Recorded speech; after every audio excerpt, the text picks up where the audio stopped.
Hi, my name is Dr. Corey Wilson here at Meadowmont Dentistry. I wanted to talk to you today just for a moment about something that I feel like is probably the most important thing that we do here at Meadowmont. And believe it or not, it has nothing to do with teeth or gums or electric toothbrushes or dental floss or veneers and crowns or anything like that at all. So what is this most important thing that I'm talking about? Oral cancer screenings. Now, just a moment ago, you saw me doing a quick exam on Miss Emily.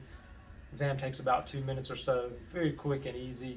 This is our one chance that we really get to not just save a tooth, but potentially save a life. So let's look at some interesting statistics for a moment. So believe it or not, every hour of every day in this country, someone dies of oral cancer. So as you can imagine, early detection, as with any cancer, is certainly critical when it comes to oral cancers. If found early, oral cancers tend to be quite easy to treat and cure.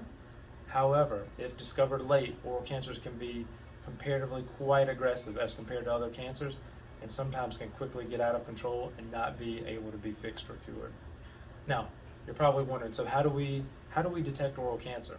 This is where Velscope comes in. That's the technology that you saw me using at the beginning of the video. When we use the Velscope, the light from the Velscope interacts in certain ways with normal tissue and interacts a little bit differently with abnormal tissues. Let's look at a couple images to really make this clear. So if you look at image number 1, you can see that the blue excitation light from the Velscope with the normal tissue is giving off a nice apple green glow.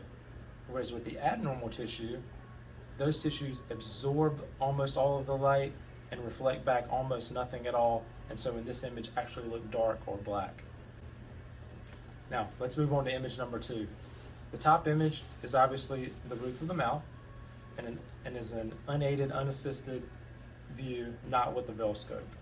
The lower view, however, is what that area would look like under the Velscope. In the top image, there's really not much to see there. It looks like a pretty normal palate to me. However, one quick glance with the Velscope and that circled area really pops in stark contrast to the surrounding natural normal tissues. The American Cancer Society and American Dental Association have come together and decided that they recommend that the average adult have one Velscope screening per year. Believe it or not, most insurance companies are picking up a large portion of the procedure, and even for patients who don't have any insurance at all, the price of Velscope is only about the cost of a tank of gas. With the power of Velscope, in just 2 to 3 minutes, we can save a life. The next one could be yours.